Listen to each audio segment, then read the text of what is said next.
हे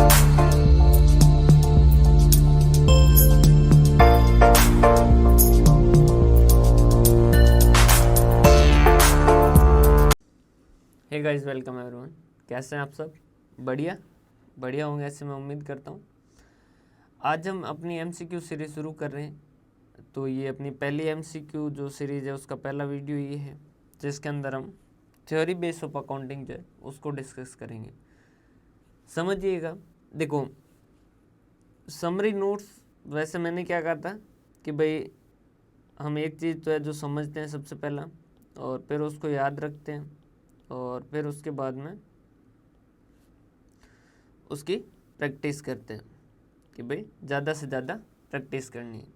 लेकिन याद रखने का जो ये है समरी का, इसको करने से पहले आपको समझने के बाद प्रैक्टिस करके फिर ये करना चाहिए। इसका कारण क्या है सर, ऐसा क्यों कह रहे हैं? क्योंकि क्या हुआ, क्लास के अंदर आपने समझा, तो वहाँ से आपको ये चीज़ समझ आ गई कि भाई इस चैप्टर के अंदर ये है, डेप्रिसिएशन ऐसे लगता है वगैरह वगैरह, जो भी बेसिक जो चैप्टर आप पढ़ रहे थे उस चैप्टर के बारे में पढ़ा। लेकिन उससे क्वेश्चन कैसे आएंगे वो आप प्रैक्टिस करेंगे तब पता चलेगा। और जब प्रैक्टिस करेंगे और जब आप समझ चुके हैं और जब आप प्रैक्टिस कर चुके हैं, तब आपको पता चलेगा कि इस पूरे चैप्टर के अंदर या इस लाइन के अंदर कौन सा पॉइंट जो वो इम्पोर्टेंट है। रीज़न क्या है? क्योंकि वही लाइन आपने पढ़ी, मतलब समझते टाइम पढ़ी थी, उसी के ऊपर अगर कोई क्वेश्चन देखा था तो आपको समझ आएगा कि हाँ यार, ये वाली जो बात है ये बहुत ही महत्वपूर्ण है, इसके ऊपर क्वेश्चन बन सकता है, तो इसको मुझे समरी नोट्स के अंदर मेरे इंक्लूड करना चाहिए। या इससे मिलते जुलते पॉइंट पे क्वेश्चन बनाता तो ये भी मुझे मेरे समरी नोट्स के अंदर इंक्लूड करना चाहिए। यहाँ मैं कुछ एमसीक्यू करवाऊँगा और बाकी काफ़ी सारे हर चैप्टर के ऊपर काफ़ी सारे एमसीक्यू जो वो आपके कोर्स के अंदर अपडेट कर दूंगा। यहाँ मैं ऐसे क्वेश्चन लूँगा ताकि हर टॉपिक से एक एक दो आपको अप्रोच करने समझ आ जाए कि भाई इन क्वेश्चन को किस तरीके से अप्रोच किया जाए। और इस चैप्टर के हर चैप्टर के ढेरों क्वेश्चन जो वो आपके मैं कोर्स के अंदर जैसे जैसे जिस चैप्टर की एमसीक्यू सीरीज आएगी उस दिन मैं उस चैप्टर के ढेर सारे एमसीक्यू जो वो आपको प्रोवाइड कर दूँगा। यहाँ पर आप ध्यान रखिएगा, जब मैं पहले चैप्टर के लिए एमसीक्यू सीरीज जब आपके कोर्स के अंदर अपडेट करूँगा तो वहाँ पर दो तरीके का होगा, एक बेसिक लेवल और एक एडवांस लेवल। बेसिक लेवल वाला जो है वो तो आपसे सारे बनने चाहिए, ये तो अगर नहीं बनते हैं तो मतलब आपने 11-12 की बुक जो है वो सही से नहीं पढ़ी। अभी जो एमसीक्यू सीरीज करने से पहले एक बार 11-12 की बुक साथ साथ पढ़ते रहे। ये जो चैप्टर है ये थ्योरी बेस और इंट्रोडक्शन ऑफ अकाउंटिंग से आपके कवर हो जाएंगे।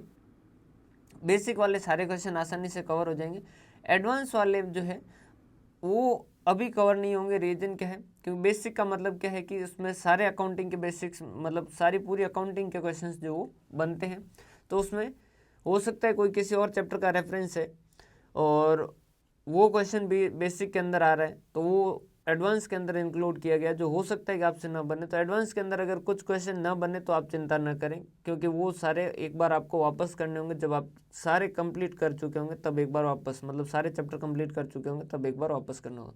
क्योंकि जैसे कोई पॉइंट जो बेसिक का और डेप्रिसिएशन दोनों का मिला के, तो वो बेसिक के अंदर ही रखा गया है। तो इस तरीके के पॉइंट जो वो सारे कवर करने के बाद होंगे। लेकिन जो एक सीट है वो आसानी से आपके कवर हो जाएगी। दूसरी वाली सीट पढ़नी जरूर है और लगभग क्वेश्चन हो जाएंगे, 60% क्वेश्चन हो जाएंगे, 40% क्वेश्चन के अंदर आपके डाउट रह सकते हैं, जो कि आपके सारे एमसीक्यू सीरीज कंप्लीट होने के बाद, सारे चैप्टर के एमसीक्यू कवर करने के बाद आप कवर कर लेंगे। एमसीक्यू सीरीज के अंदर हम 30 क्वेश्चन लगभग ले रहे हैं, 30-31, और उसके अलावा काफ़ी सारे क्वेश्चन जो वो आपके कोर्स के अंदर ऐड कर दिए गए। मतलब हर चैप्टर से आपसे जितने यहाँ लिए जा रहे हैं उसके डबल क्वेश्चन लगभग आपको वहाँ पर प्रैक्टिस के लिए दिए जाएंगे।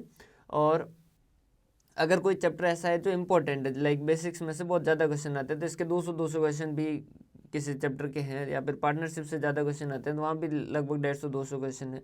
तो जिन चैप्टर से जैसा वेटेज रहता है उतने प्रैक्टिस के लिए क्वेश्चन दिए गए।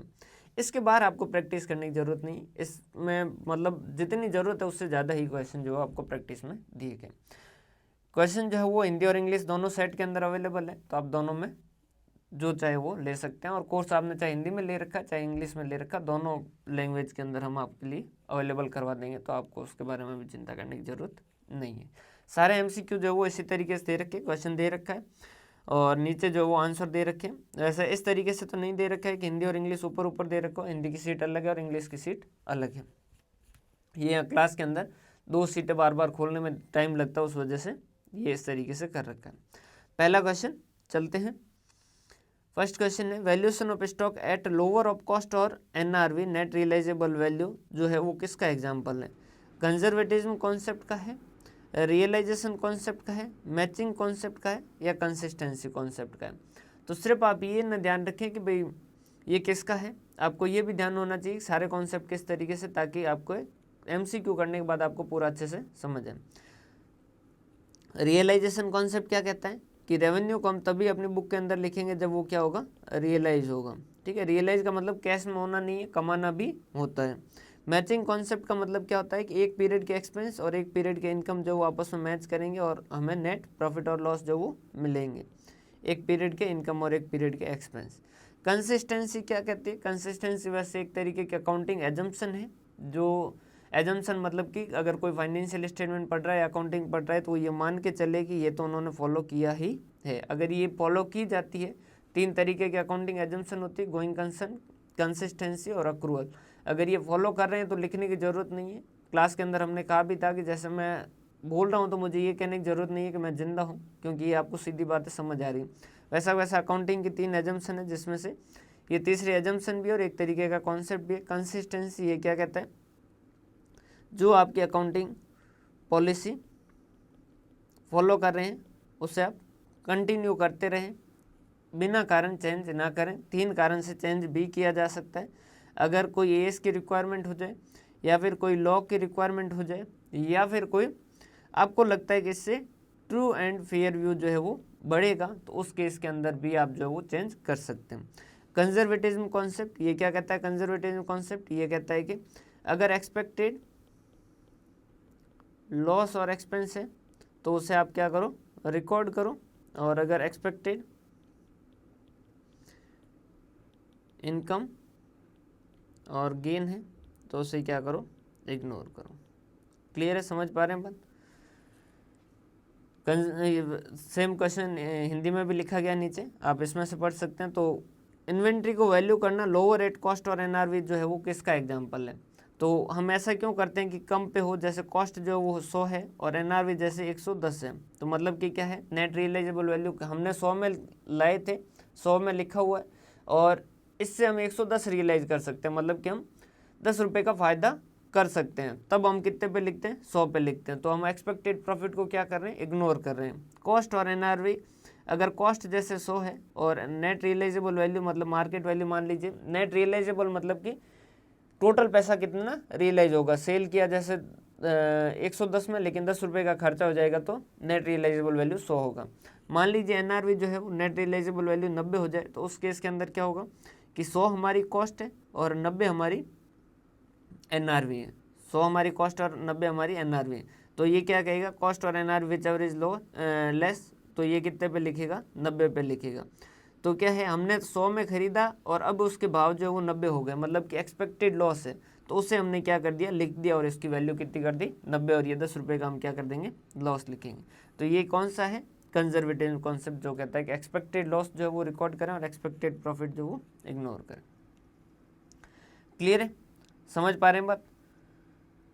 अगर आप अदर देन कॉमर्स स्ट्रीम है और उस केस के अंदर तैयारी कर रहे हैं, तो आप ध्यान रखिएगा, एक बार आप इस MCQ सीरीज़ को ज़रूर ज्वाइन करें और 11-12 की बुक पहले कवर करें। फिर आपके लिए बेसिक से जो वो 11-12 की जो अकाउंटिंग एंट्री वाली है, उनके लिए अलग से क्लासेज प्रोवाइड करवाई जाएगी, तब जाके आपको समझ आएगा। एक बार MCQ सीरीज़ ज़रूर देखें, ताकि आप इन वर्ड से थोड़े से फेमिलियर हो पाएँ। क्लियर है? उसके बाद में ये इसका आंसर हो गया, कंजर्वेटिज्म या रूढ़िवाद। सेकेंड क्वेश्चन, ABC लिमिटेड है जो फॉलो कर रही है written down value method of depreciation machinery every year after year due to, वो कह रहा है कि हम WDV मेथड जो है वो डेप्रिसिएशन का फॉलो कर रहे हैं। अब देखो ये जो क्वेश्चन है, इसमें डेप्रिसिएशन का भी पॉइंट है और बेसिक्स का भी पॉइंट है। क्लियर? तो ये क्या कह रहे हैं कि WDV फॉलो कर रहे हैं, लेकिन यहाँ पर ज़्यादातर बेसिक है, लेकिन कुछ क्वेश्चन ऐसे भी है जिसमें दोनों के पैरेलल बराबर चलते हैं, मतलब कि जितना डेप्रिसिएशन का पार्ट है उतना का उतना बेसिक का, उसको बेसिक की एडवांस सीरीज के अंदर रखा गया। तो उसमें कुछ क्वेश्चन ना हो तो आप चिंता में ना आए। फॉलो कर रहे हैं return down value method of depreciation year after year, मतलब कि हम इस साल भी डेप्रिसिएशन फॉलो कर रहे हैं, आगे वाले साल में भी डेप्रिसिएशन फॉलो कर रहे हैं, उससे आगे वाले साल में भी डेप्रिसिएशन फॉलो कर रहे हैं। तो मतलब क्या है, हम अकाउंटिंग पॉलिसी जो वो क्या कर रहे हैं, चेंज नहीं कर रहे, एक ही जो वो फॉलो कर रहे हैं। तो ऐसा कौन कहता है कि चेंज नहीं करना? ऐसा कहता है आपको कंसिस्टेंसी, कि भाई कंसिस्टेंसी फॉलो करो। क्लियर है? कन्वीनियंस, क्या कन्वीनियंस नाम की कोई चीज़ आपने देखी क्या? नहीं, इस तरीके का कुछ भी नहीं। कंपेरेबिलिटी क्या होता है? कंपेरेबिलिटी मतलब होता है कि भाई एक के फाइनेंशियल स्टेटमेंट दूसरे के साथ आप क्या कर सको? कंपेयर कर सको। तो कंपेरेबिलिटी क्या इससे बढ़ेगी कि हम हर साल WDV फॉलो कर रहे हैं? नहीं, ये मेनली किसका बात है? कंसिस्टेंसी की बात है। रेंट जो है वो दिया गया है मार्च का रेंट जो है वो रेंट फॉर मार्च जो वो हमने क्या किया? Rent for March is not paid, हमने नहीं दिया।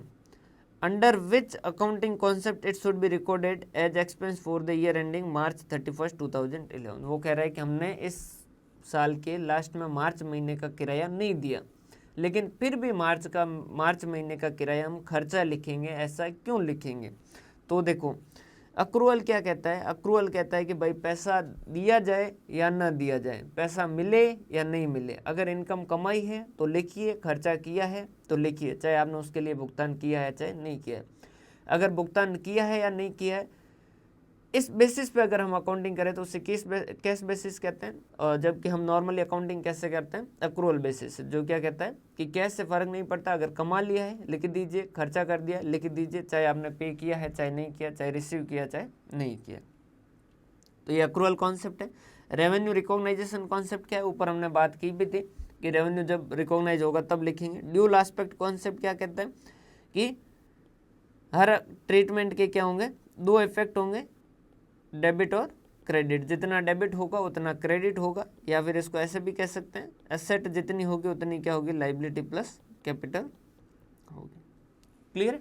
ये asset is equal to liability plus capital. ये असिस्टेंट प्रोफेसर का अगर किसी ने एग्जाम दिया हो ABST से तो उसके अंदर क्वेश्चन था कि बेसिक अकाउंटिंग इक्वेशन कौन सी है? तो ये बेसिक अकाउंटिंग इक्वेशन ये है। बोथ रेवेन्यू रिकॉग्नाइजेशन और ड्यूल एस्पेक्ट नहीं, यहाँ पर जो है वो कौन सा चलेगा?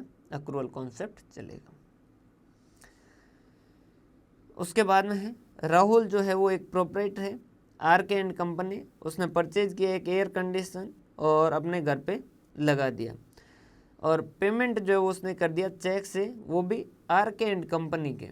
मतलब कंपनी भाई AC लाया और AC लगाई अपने घर में, ठीक है, और पेमेंट किससे किया? दुकान से पेमेंट कर दिया, RK एंड कंपनी से। और अकाउंटेंट ने क्या कर दिया? अकाउंटेंट ने ड्राइंग अकाउंट को डेबिट कर दिया। क्यों ऐसा क्यों किया? ड्राइंग अकाउंट को डेबिट क्यों किया? भाई दुकान का मालिक था, वो AC लेके आया और AC घर पे लगाई, उसका पैसा कंपनी से दिया, तो उसने अकाउंटिंग जो वो कैसी की? Drawing account debit to cash account. और अगर खुद की दुकान में खरीदते तो वो क्या करते? खुद की दुकान में खरीदते तो वो AC account debit to cash account, कि भाई AC नाम की एसेट आई और कैश गया। जबकि इसने किया drawing account debit to cash. अब है तो मकान एक्चुअल में तो बिजनेस के मालिक के घर में लगाया, फिर तो उसने ड्राइंग क्यों किया? क्यों? क्योंकि एक हमारा कॉन्सेप्ट है जो क्या कहता है कि बिजनेस और बिजनेसमैन दोनों जो है वो क्या है? अलग है। बिजनेस अलग है और बिजनेसमैन अलग है। समझ पा रहे हैं बात? अगर बिजनेस पैसा देगा बिजनेसमैन को तो उसके लिए भी अकाउंटिंग होगी, और बिजनेसमैन अगर बिजनेस में पैसा देगा तो उसके लिए भी अकाउंटिंग होगी। हाँ, मानते हैं कि बिजनेसमैन ही अल्टीमेटली इसका मालिक है, लेकिन हमारी अकाउंटिंग पर्पज़ के लिए बिजनेस और बिजनेसमैन अलग अलग है। ये कौन कहता है? Business entity concept. Going concern concept क्या कहता है कि हमारा बिजनेस जो वो सतत चलता रहेगा, आज चल रहा है कल भी चलेगा परसों भी चलेगा, हमेशा चलता रहेगा। मेटेरियलिटी कॉन्सेप्ट क्या कहता है?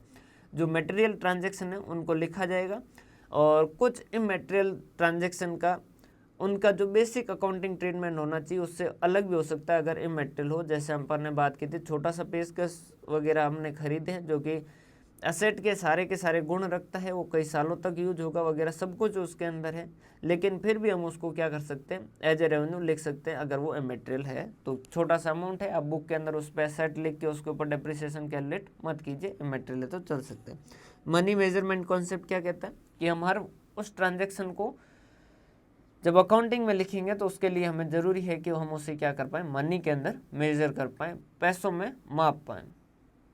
अगर कोई ऐसी चीज़ है जो अनमोल है तो उसकी हम अकाउंटिंग नहीं कर पाएंगे। जरूरी है कि हम हमारी अकाउंटिंग के लिए उसे क्या कर पाए, मनी के अंदर मेजर कर पाए। क्लियर है?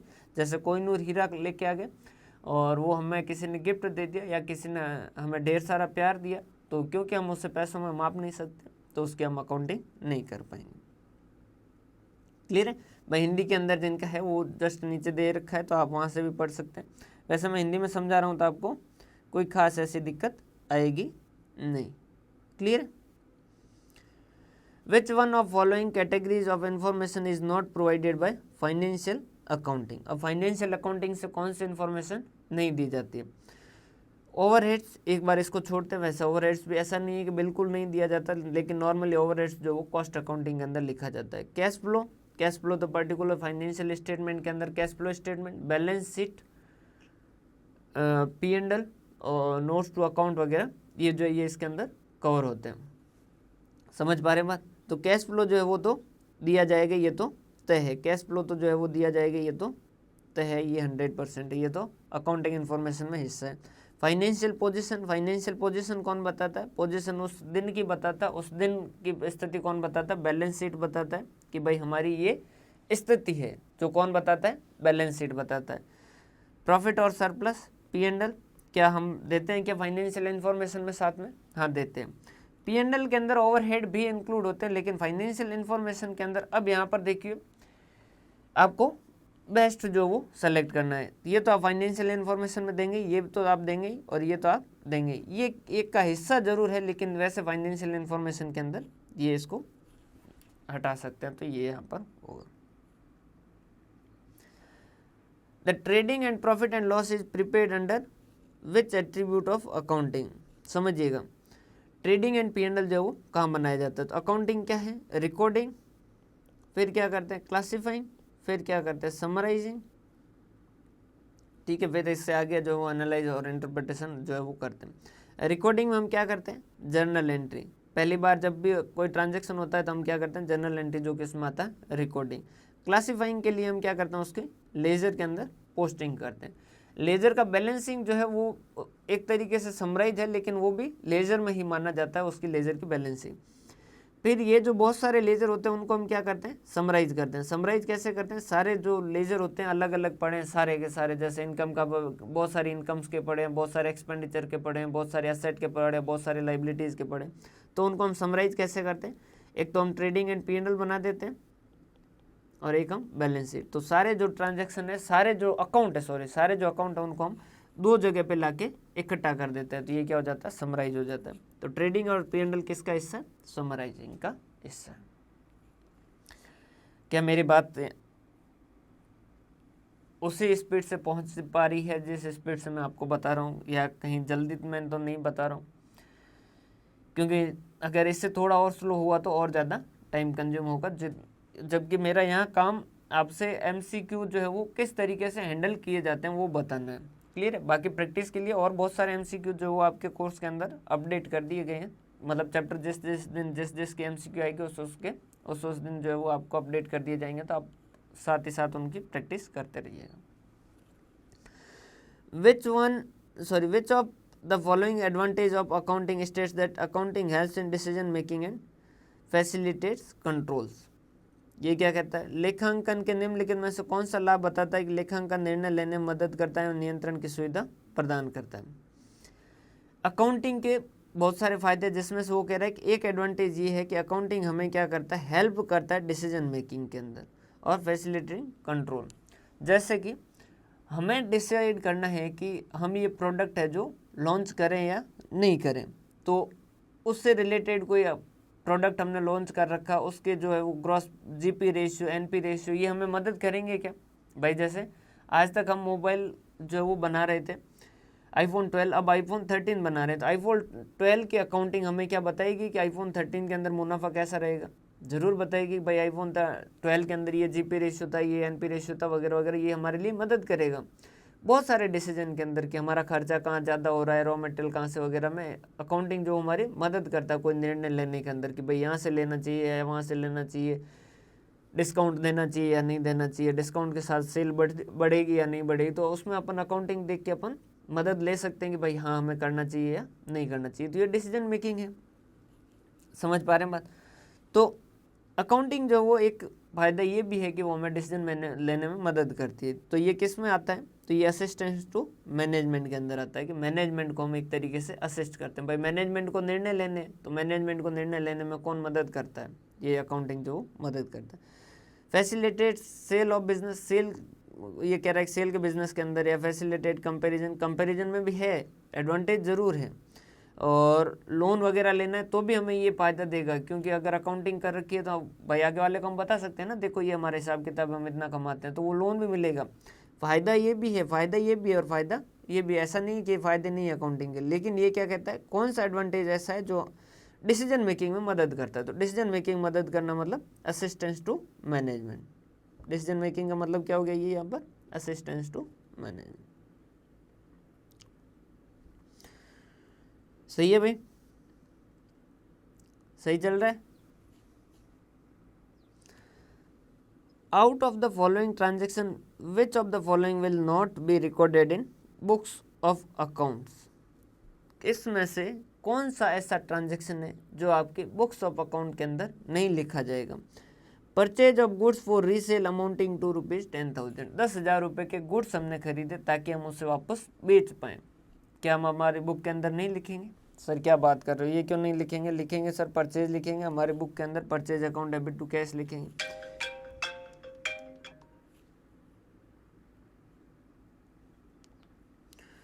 Paid salary and wages amounting to ₹20,000, 20,000 की सैलरी दी, क्या नहीं लिखेंगे, क्या भाई बोलो, लिखेंगे सर, लिखेंगे, क्यों नहीं लिखेंगे।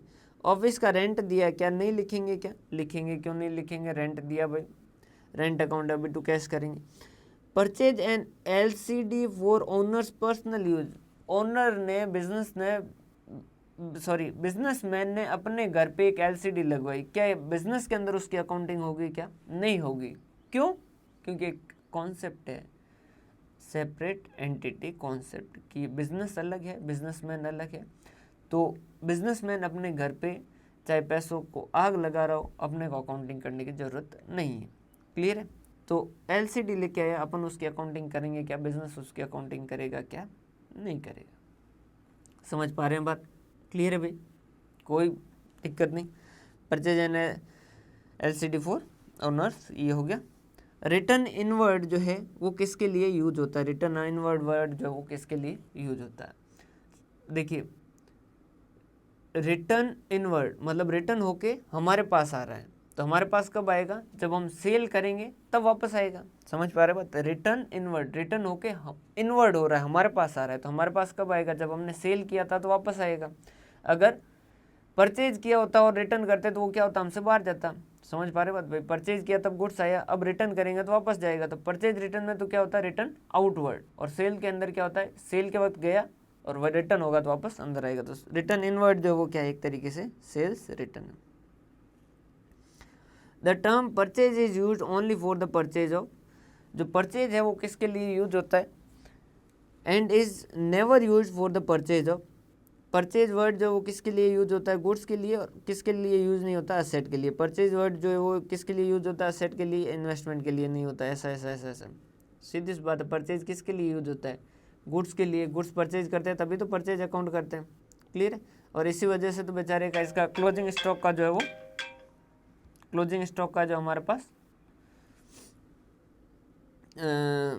अकाउंट जो वो नहीं रहता है। क्यों क्लोजिंग स्टॉक का अकाउंट क्यों नहीं रहता है, क्योंकि हम क्या कर रहे होते हैं, सॉरी, हमारे पास क्लोजिंग स्टॉक का जो है वो अकाउंट नहीं होता है। रीज़न क्या है, क्योंकि जब परचेज करते हैं तो परचेज अकाउंट लिखते हैं, गुड्स का अकाउंट नहीं बना रहे हैं, और सेल करते हैं तो सेल्स का अकाउंट बनाते हैं, तो सेल्स का अकाउंट हो रहा है, वहाँ पर गुड्स बेचारे कोई अकाउंट नहीं होता है। वैसे जबकि फर्नीचर खरीद दे तो फर्नीचर अकाउंट, गया तो फर्नीचर अकाउंट, तो फर्नीचर का पर्टिकुलर खुद का अकाउंट है, तो उसका बैलेंस भी होगा, वो ट्रायल बैलेंस में भी आएगा।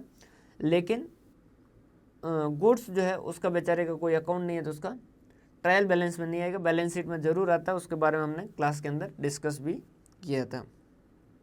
तो टर्म परचेज जो वो किसके लिए यूज होता है, गुड्स के लिए, और किसके लिए यूज नहीं होता, असेट के लिए यूज नहीं होता। क्लियर है। Among the following asset which one is fictitious asset, fictitious asset मतलब नाम मात्र की एसेट, जो एसेट तो है लेकिन कोई काम की नहीं है, काल्पनिक एसेट है। तो देखो क्या गुडविल एसेट होती है क्या? गुडविल वैसे एसेट होती है, उसके अंदर कोई दिक्कत नहीं है। गुडविल क्या होता है? एक तरीके से नाम, भाई जैसे ब्रांड हो गया, आपने KGF देखी होगी ना, ब्रांड रॉकी ब्रांड, वो अपना ब्रांड बनाता वैसा। तो गुडविल जो वो एक तरीके से क्या है कि एक्स्ट्रा रेवेन्यू जनरेट करने के लिए हमें मदद करता है। तो गुडविल जो एक्चुअल एसेट होती है क्या? हाँ होती है, इनटेंजिबल एसेट होती है, जिसे हम छू नहीं सकते, लेकिन एसेट होती है क्या? एसेट होती है। पेटेंट एसेट होती है क्या? होती है, ये हमें क्या करती है? एक तरीके से राइट देती है। ऑयल वेल, जाहिर सी बात है बहुत अच्छी खासी एसेट है, तो अगर मिल जाए मजा आ जाए, ठीक है। Debit balance of P&L, P&L का डेबिट बैलेंस, P&L का डेबिट बैलेंस क्या होता है? कई बार क्या होता है हमारे अकाउंटिंग के अंदर कंटिन्यू लॉस होता है, तो फिर उस केस के अंदर क्या होता है? रिजर्व एंड सरप्लस हमारे पास बचते नहीं। अब रिजर्व एंड सरप्लस बचे नहीं, बैलेंस शीट में हम क्या करते हैं? इस साइड के अंदर लिखते हैं भाई ये शेयर कैपिटल, वैसे वर्टिकल बनती है, मतलब सीधी बनती है, लेकिन मैं आपको समझाने के लिए इधर बना रहा हूँ। जैसे रिजर्व एंड सरप्लस यहाँ पर लिखे जाते हैं, लेकिन रिजर्व एंड सरप्लस जो वो लाइबिलिटी साइड के अंदर होते हैं। लेकिन कई बार क्या होता है कंपनी के पास प्रॉफिट होते ही नहीं है, तो उनके पास रिजर्व बचता ही नहीं है, और फिर और लॉस हो जाए तो फिर ये रिजर्व यहाँ तो बचा नहीं, ये तो माइनस में हो। रिजर्व को यहाँ माइनस लिखने की जगह कई बार क्या कर देते? P&L के डेबिट साइड में लिख देते। अब ये एसेट तो लिखा जा रहा है, लेकिन एक्चुअल एसेट है क्या? नहीं, ये तो लॉस है, लॉस ज़्यादा हो गया, इस वजह से आपने एसेट के साइड के अंदर लिखा है। तो ये आपके लिए एक तरीके से फिक्टिशियस एसेट है। Which one of following is not a qualitative characteristics of accounting? अब जब मैंने ये चैप्टर पढ़ाया था बेसिक्स के अंदर, तब भी मैंने ये स्पेसिफिक आपसे कहा था कि ये चीज़ ध्यान रखिएगा कि क्वालिटेटिव कैरेक्टरिस्टिक्स कौन कौन से हैं, जिसके अंदर 4 थे, तो इसमें से कौन सा नहीं है? कंप्लीटनेस जो वो नहीं है। क्लियर है? तो ये चीज़ आपको ध्यान होना चाहिए। Which one is not a सब फील्ड ऑफ अकाउंटिंग? अकाउंटिंग का सब फील्ड कौन सा नहीं है? स्टॉक ब्रोकिंग, सॉरी इसको ना चेंज कर देते हैं, एक सेकेंड।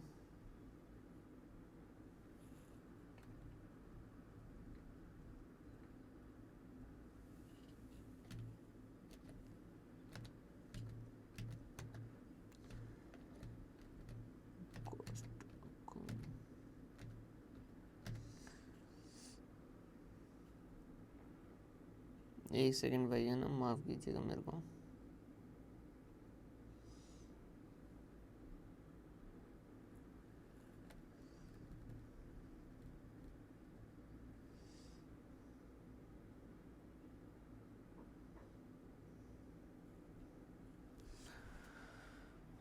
कौन सा नहीं है?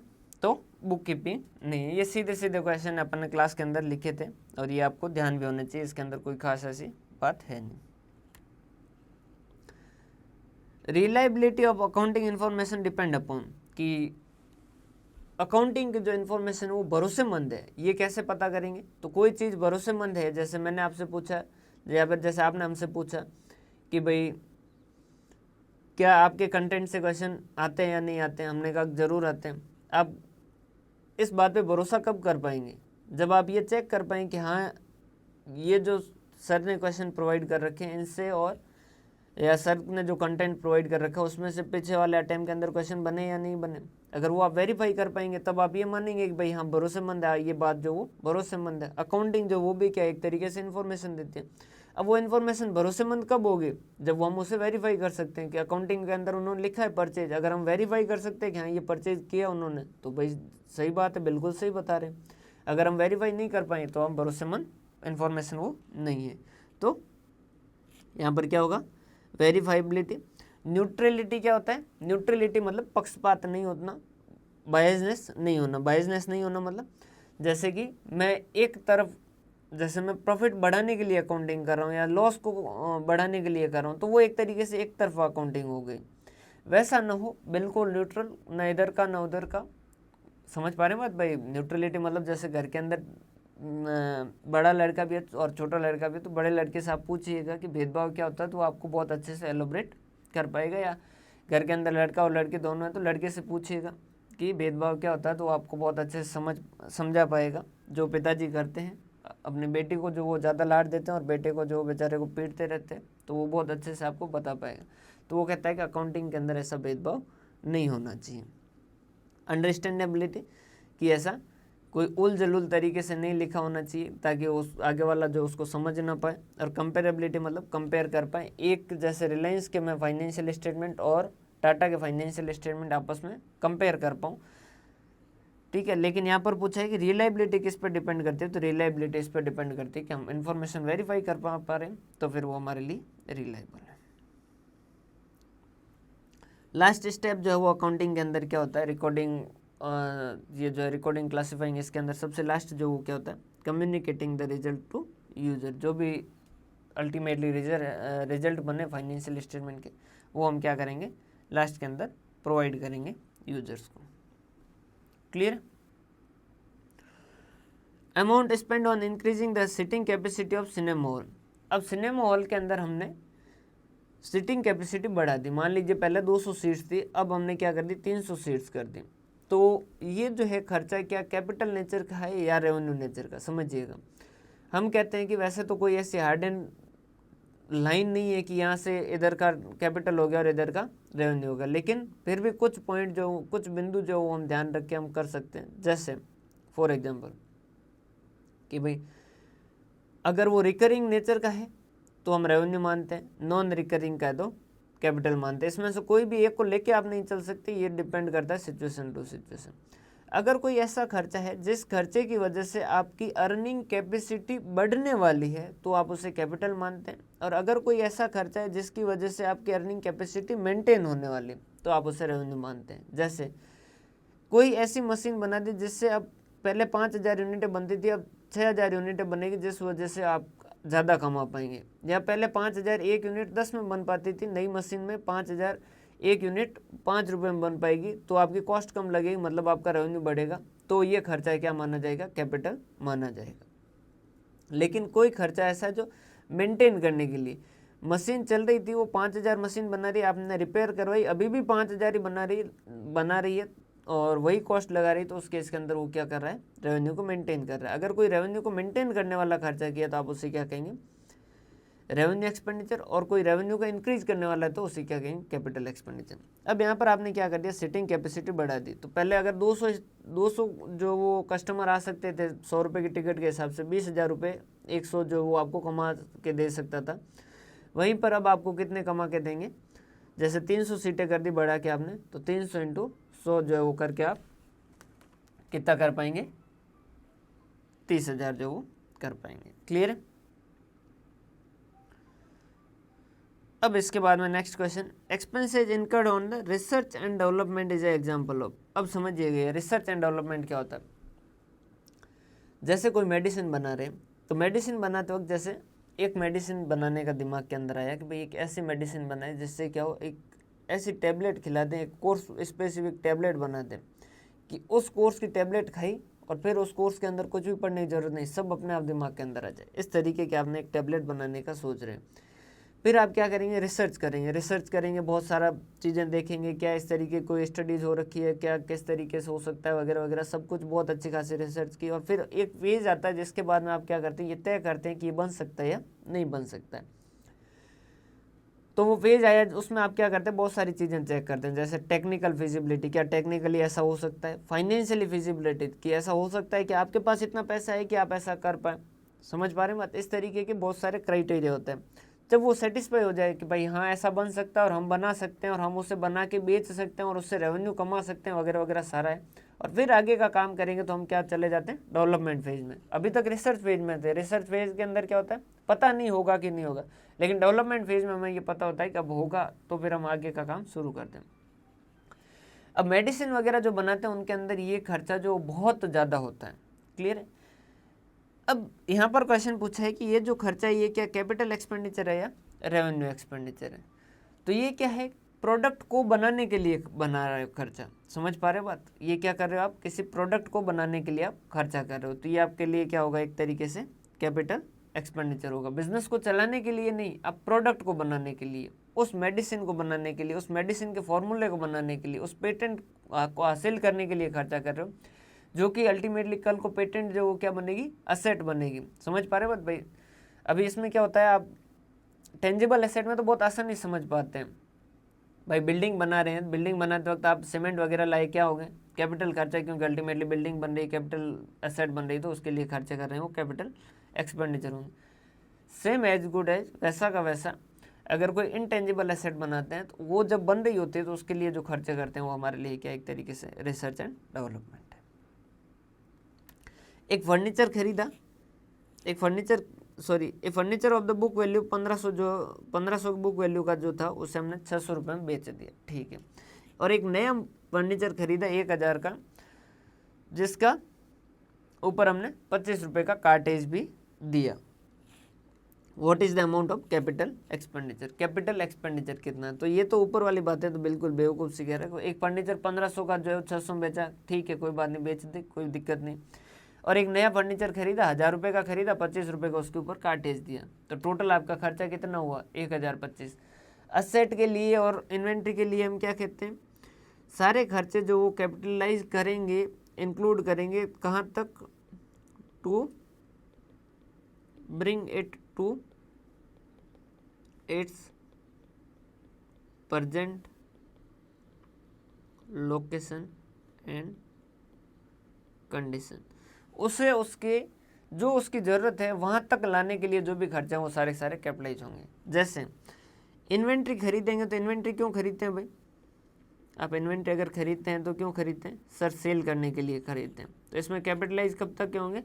Ready to sell. जब तक आपका इन्वेंट्री रेडी टू सेल नहीं हो जाए, जब तक वो बिकने के लिए तैयार ना हो जाए, तब तक के सारे सारे खर्चे जो वो क्या करेंगे, आप कैपिटलाइज करेंगे। क्लियर है? असेट क्यों खरीदते हैं? असेट आप खरीदते हैं ताकि आप उसे यूज कर पाएँ, तो उसमें कहाँ तक के, रेडी टू यूज तक के सारे सारे खर्चे जो वो आप कैपिटलाइज करेंगे। तो जैसे फर्नीचर मैंने खरीदा लेकिन वहाँ से यहाँ तक लाया नहीं, तो क्या मैं उसे यूज कर पाऊंगा क्या? नहीं। वहाँ से यहाँ तक लाया, उसके बाद में मैंने यहाँ पर इंस्टॉल किया, मान लीजिए उसमें कुछ इंस्टॉलेशन वगैरह, तो जब मैं इंस्टॉल करूँगा तभी उसके यूज कर पाऊँगा। तो इंस्टॉल करने के बाद वो मेरे लिए रेडी टू यूज होगा। तो इंस्टॉल करने तक के सारे सारे खर्चे जो वो मेरे लिए क्या हो जाएंगे, कैपिटल एक्सपेंडिचर हो जाएंगे। एक बार रेडी टू यूज हो गए, फिर जो उसके ऊपर मैं खर्चा करूँ वो रेवेन्यू एक्सपेंडिचर होगा। तो यहाँ पर 1000 और ये 25 हो जाएंगे, 1025। क्लियर है भाई? म्युनिसिपल टैक्स जो वो दिया गया है 3500 रुपये का, कोई प्रॉपर्टी खरीदी है, बताइए ये म्युनिसिपल टैक्स जो क्या होगा? देखिए, एक तो होता है रजिस्ट्रेशन, कि भाई आपने प्रॉपर्टी खरीदी और रजिस्ट्रेशन करवाया, जो कि एक बार होता है non recurring nature. Non recurring मतलब जो बार बार नहीं हो। तो जब आप प्रॉपर्टी खरीदते हैं और रजिस्ट्रेशन करवाते हैं, रजिस्ट्रेशन करवाने तक तो आप उस प्रॉपर्टी का इस्तेमाल नहीं कर सकते भाई। जैसे मैंने आपसे ज़मीन खरीदी, अब मैंने ज़मीन मेरे नाम करवाऊंगा तभी मैं उसको इस्तेमाल कर पाऊंगा ना। तो जब तक मैं उससे मेरे नाम नहीं करवा पाऊंगा तब तक तो मैं उसे इस्तेमाल ही नहीं कर पाऊंगा। क्लियर है? ये बात तो समझे। तो अगर ऐसी सिचुएशन है तो वो तो क्या होंगे, कैपिटलाइज होंगे। क्लियर है? उसके ऊपर म्युनिसिपल टैक्स जो वो क्या होता है, हर साल दिया जाता है। जैसे जिस लोग एरिया के अंदर रहते हैं तो वहाँ जो भी म्युनिसिपलिटी है उसको क्या किया जाता है, हर ईयर पे आप क्या करते हैं, कुछ उनका टैक्स जो वो बनता है। तो ये क्या है, रिकरिंग नेचर का है, हर साल का दिया जा रहा है। और यहाँ पर प्रॉपर्टी को मेंटेन करने के लिए, समझिएगा, ये प्रॉपर्टी को एक्वायर करने के लिए नहीं है, खरीदने के लिए नहीं है, ये हर साल आपको देना पड़ेगा ताकि आपकी प्रॉपर्टी आपके पास रहे, म्युनिसिपल वाले जो आपको परेशान न करें। तो ये क्या है, रेवेन्यू एक्सपेंडिचर, रिकरिंग नेचर का है। क्लियर? यहीं पर आपका रजिस्ट्रेशन फीस होता तो आप क्या करते हैं, उसको कैपिटलाइज करते हैं। When a fixed asset is acquired in exchange for the shares and other security of the enterprise, it is usually recorded at। एक एसेट खरीदा, उसके बदले में दूसरी एसेट दी, अब उसको किस पे लिखेंगे? समझिएगा, इसे क्या कहते हैं, बार्टर सिस्टम की। एक एसेट दिया, बदले में दूसरा एसेट लिया, तो उस केस के अंदर उस एसेट को क्या लिखेंगे? तो इसके लिए क्या है, AS10 है जो इन एसेट के बारे में बात करता है, जो क्या कहता है, अगर आप एसेट देके एसेट लेते हैं तो उस केस के अंदर आप क्या करेंगे, कितने पे लिखेंगे, value which is more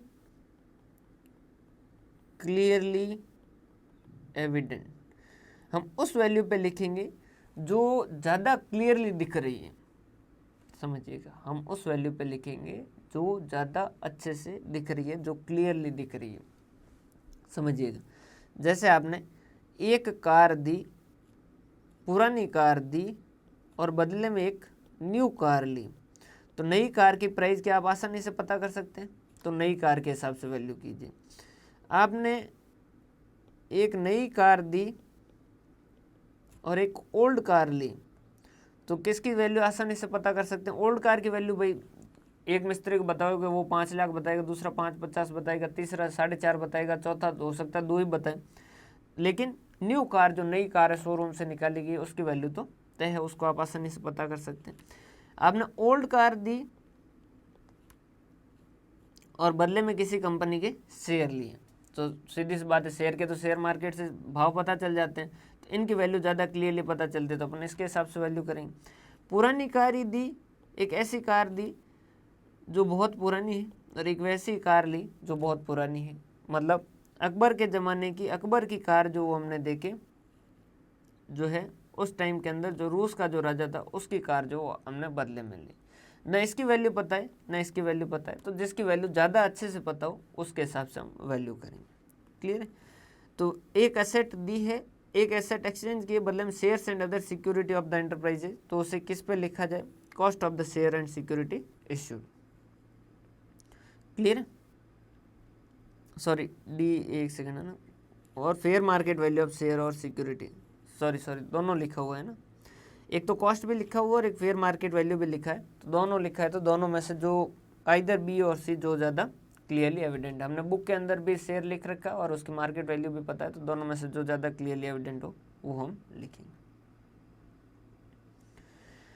an item of fix asset which is retire from the active use and is held for the disposal is, एक असेट जो एक्टिव यूज में नहीं है तो उसे हम क्या कहेंगे, समझिएगा।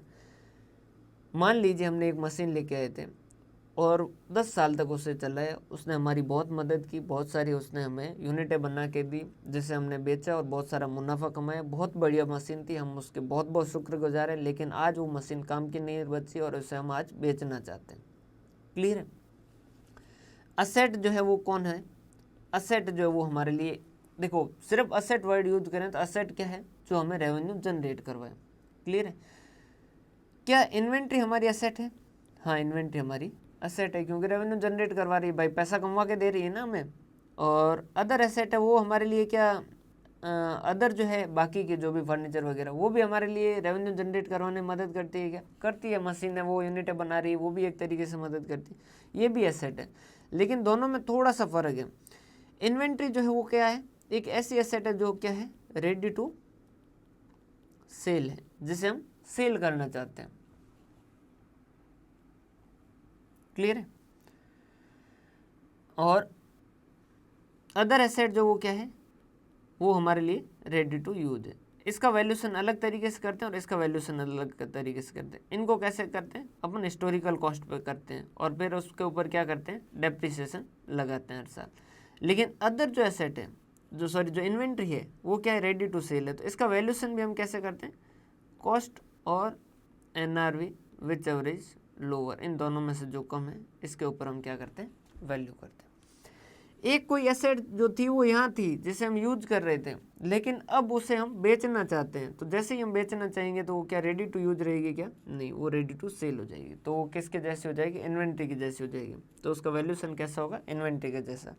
तो लोअर ऑफ बुक वैल्यू और NRV which ever is lower. Insurance premium paid on life of the proprietor himself is example. बिल्कुल सिंपल सी बात है भाई, बिजनेसमैन की लाइफ इंश्योरेंस खरीदा, बिजनेस का तो होता नहीं, बिजनेसमैन का ही होगा लाइफ इंश्योरेंस, बिजनेस का तो लाइफ इंश्योरेंस नहीं होगा, जीवन तो है वो बिजनेसमैन का ही है। तो बिजनेसमैन के लाइफ इंश्योरेंस का पेमेंट अगर बिजनेस करेगा तो भाई सेपरेट एंटिटी कॉन्सेप्ट है, वो कहता बिजनेस अलग है बिजनेसमैन अलग है, तो वो कहेगा कि ये तो मेरा पैसा थोड़ी, मैंने बिजनेसमैन को पैसा दिया है। तो उस केस के अंदर क्या वो रेवेन्यू एक्सपेंडिचर कहेगा, क्या क्या बिजनेस कहेगा कि रेवेन्यू एक्सपेंडिचर है, नहीं, वो क्या वो ये कहेगा कैपिटल एक्सपेंडिचर, वो कहेगा भाई ये मेरा एक्सपेंडिचर ही नहीं है, ये तो मैंने उस बिजनेसमैन को दी है, ये ड्राइंग है, तो नन ऑफ द अबव। एक बिजनेस एंटिटी है जिसने 28,000 की एसेट है और 8,000 की लाइबिलिटी इक्विटी बताई है, तो उस केस के अंदर क्या है, ड्यूल एस्पेक्ट में सीधा सा पढ़ रखा है, asset is equal to liability plus capital. Asset वो दे रखा है 28,000, लाइबिलिटी दे रखा 8,000, तो कैपिटल कितना होगा 20,000। सिंपल सा क्वेश्चन था।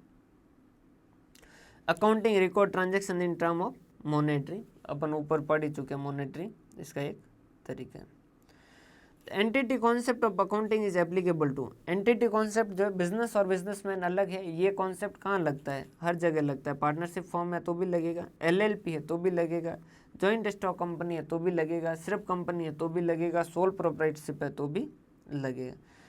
ये ध्यान से समझिएगा। एडवर्टाइजमेंट कैंपिंग, जो कोई नया टीवी लॉन्च किया और उसके लिए हमने बहुत अच्छा खासा एडवर्टाइजमेंट किया, मान लीजिए आईपीएल के अंदर हम एडवर्टाइजमेंट कर बैठे और अच्छा खासा जो एडवर्टाइजमेंट में पैसा लगाया, रेवेन्यू के हिसाब से क्या वो रेवेन्यू है? क्या ये बार बार करते हैं? नहीं, बार बार नहीं करते हैं। क्या ये कैपिटल है? तो कैपिटल के अंदर भी वैसे कैपिटल तो है क्योंकि हमने बड़ा एडवर्टाइजमेंट किया, लेकिन क्या एसेट है? नहीं, एसेट के अंदर तो बदले में हमें कोई ना कोई राइट भी तो मिलना चाहिए भाई। एसेट या तो टेंजिबल या इनटेंजिबल एसेट मिले कि भाई या तो पैसा दे के फर्नीचर खरीदा तो ये फर्नीचर हमारे लिए एसेट हो जाएगा, या फिर पैसा देके गुडविल खरीदा तो गुडविल हमारे लिए एसेट हो जाएगा। यहाँ पर आपने खर्चा तो किया लेकिन बदले में कोई एसेट मिल रही है क्या? नहीं। एडवर्टाइजमेंट बहुत बड़ा किया, खर्चा बहुत अच्छा खासा है, लेकिन क्या वो कैपिटल है क्या? नहीं। क्या वो रेवेन्यू है क्या? नहीं। ऐसा कोई खर्चा जिसका फायदा हमें आने वाले कई सालों तक मिलेगा तो हम उसे क्या कहते हैं? Deferred revenue expenditure. तो हम यहाँ पर क्या कहेंगे? Deferred revenue expenditure. जिन्होंने सीए कर रखा है या सीए इंटर वगैरह कर रखा है, आईसीडब्ल्यू में इंटर तक कर रखा है या सीए में इंटर तक कर रखा है, तो वो एक क्वेश्चन जरूर नीचे लिखेंगे कमेंट के अंदर कि सर आप एक बात भूल चुके हैं कि S26 कहता है कि डेफर्ड रेवेन्यू एक्सपेंडिचर नाम की कोई एसेट जो आप बुक के अंदर नहीं लिख सकते। सर हमें तो ये पता भी नहीं था, हमने कर रखा इंटर, ऐसी भी सिचुएशन है, तो उस केस के अंदर भी मैं बता दूं S26 जरूर कहता है कि डेफर्ड रेवेन्यू एक्सपेंडिचर नाम की कोई चीज़ नहीं होती और ना आप लिखोगे। लेकिन अभी ये बात इन कंपटीशन एग्जाम में नहीं पता चली है और ये अभी भी डेफर्ड रेवेन्यू एक्सपेंडिचर मानते हैं, तो आप इसे कीजिएगा। क्योंकि मैंने एक दो बार करवाया था, पहले शुरू के बैचों में मैंने बताए थे, फिर जो वो आंसर की देखी तो मैंने कहा अच्छा यहाँ चलते हैं डेफर्ड रेवेन्यू, वहाँ पर मैं फिर उनसे मेरी वजह से एक बार ये क्वेश्चन गलत भी हो गया था कुछ स्टूडेंट के। तो मैं अब आपको बता दूँ कि डेफर्ड रेवेन्यू हो तो अगर इस तरीके का एक्सपेंडिचर हो तो डेफर्ड रेवेन्यू बताना है। ओनर्स इक्विटी जो वो किससे क्या होता है? सिंपल सा क्वेश्चन है। इक्विटी क्या होता है? तो असेट इज इक्वल टू क्या हो जाता है? Liability plus capital. तो कैपिटल इज इक्वल टू क्या हो जाएगा? Asset minus liability. अब टोटल कैपिटल निकालना है तो क्या हो जाएगा? Total capital is equal to क्या हो जाएगा? Total asset minus total liability. तो ये तो ओनर्स इक्विटी कह रहा है, मतलब टोटल ही पूछ रहा है, तो क्या होगा? Fix asset minus fix liability. नहीं, सिर्फ फिक्स एसेट लेना है क्या? नहीं। क्या fix asset minus current liability? सिर्फ फिक्स एसेट में सिर्फ करंट लाइबिलिटी लें क्या? नहीं। क्या करंट एसेट में से फिक्स लाइबिलिटी हटाएं तो? नहीं। टोटल एसेट में से टोटल लाइबिलिटी हटाएंगे तो आपको मिलेगा। फंडामेंटल अकाउंटिंग इक्वेशन जो है वो asset is equal to liability plus capital कहाँ से बनी? ड्यूल एस्पेक्ट से। Debit is equal to credit, उससे आपकी बनी। ऊपर अपन इसके बारे में बात कर चुके हैं। मैचिंग कॉन्सेप्ट कि एक पीरियड के इनकम और एक पीरियड के एक्सपेंस आपस में मैच करने। गोइंग कंसर्न बिजनेस चलता रहेगा। और मनी मेजरमेंट, हम लिखने से पहले हमें मनी में मेजर होना चाहिए। Which of the following is revenue expenditure? Repair करवाया हमने एक सेकेंड हैंड असेट को ताकि हम उसे क्या करें? पुट टू यूज कर सकें, मतलब कि हम उससे इस्तेमाल कर सकें। तो उस केस के अंदर समझिएगा, असेट के केस के अंदर उसको रेडी टू यूज तक के सारे खर्चे हम क्या करते हैं? कैपिटलाइज करते हैं। अब हमने एक second hand machine, second hand asset खरीदी, उसके ऊपर रिपेयर करवाया। रिपेयर वैसे आपका क्या होता है? नॉर्मली रेवेन्यू होता है, लेकिन ये रिपेयर जो है ये क्यों करवाए? ताकि एसेट आप क्या कर सको? पुट टू वर्किंग कंडीशन, मतलब उसे यूज कर पाओ, उस स्थिति में ला पाओ। तो ये खर्चा जो है वो क्या हो जाएगा? आपका कैपिटल एक्सपेंडिचर हो जाएगी। ये तो गया कैपिटल, ठीक है। Cost of issuing shares and debenture. Share और डिबेंचर जो इश्यू किए उनसे रिलेटेड, शेयर और डिबेंचर इश्यू करना, ये क्या है? रिसिप्ट होगा भाई, पैसा मिलेगा इसके अंदर। तो ये जो है आपकी इक्विटी, सॉरी शेयर्स और डिबेंचर जब इश्यू करेंगे तो उस केस के अंदर शेयर्स और डिबेंचर को इश्यू करना, ये अपने आप में क्या है? कैपिटल नेचर है। तो ये रिसिप्ट कौन सी है? कैपिटल रिसिप्ट है, तो कैपिटल रिसिप्ट से रिलेटेड जो है उनके खर्चे भी कैपिटल होंगे। लीगल एक्सपेंसेज, कोई एसेट जो है वो उसको एक्वायर करने के लिए हमने लीगल एक्सपेंसेज किए। मान लीजिए हमने एक प्रॉपर्टी खरीदी और उसके ऊपर वो हमारे नाम पे करवाने के लिए हमें 1,00,000 रुपये खर्चा करना पड़ा, तो ये रेवेन्यू है या कैपिटल है? ये करने किए बिना क्या हम उस एसेट को इस्तेमाल कर पाएंगे? क्या नहीं कर पाएंगे, तो ये हमारे लिए क्या होगा? कैपिटल एक्सपेंडिचर होगा। नन ऑफ द अबव, उपयुक्त में से कोई भी नहीं। Renewal fees of patent and patent right जो है वो क्या होगा? पेटेंट खरीदते हैं तो वो आपका क्या होगा? पेटेंट जब खरीदते हैं तो कैपिटल होगा, उसके अंदर तो कोई दिक्कत नहीं। लेकिन रिन्यूअल मतलब उसे हर साल आप करेंगे, वो रिकरिंग नेचर का हो जाएगा, तो वो आपका क्या हो जाएगा? रेवेन्यू हो जाएगा। क्लियर? रेवेन्यू एक्सपेंडिचर हो जाएगा। उसके बाद में लास्ट क्वेश्चन बचा है सर,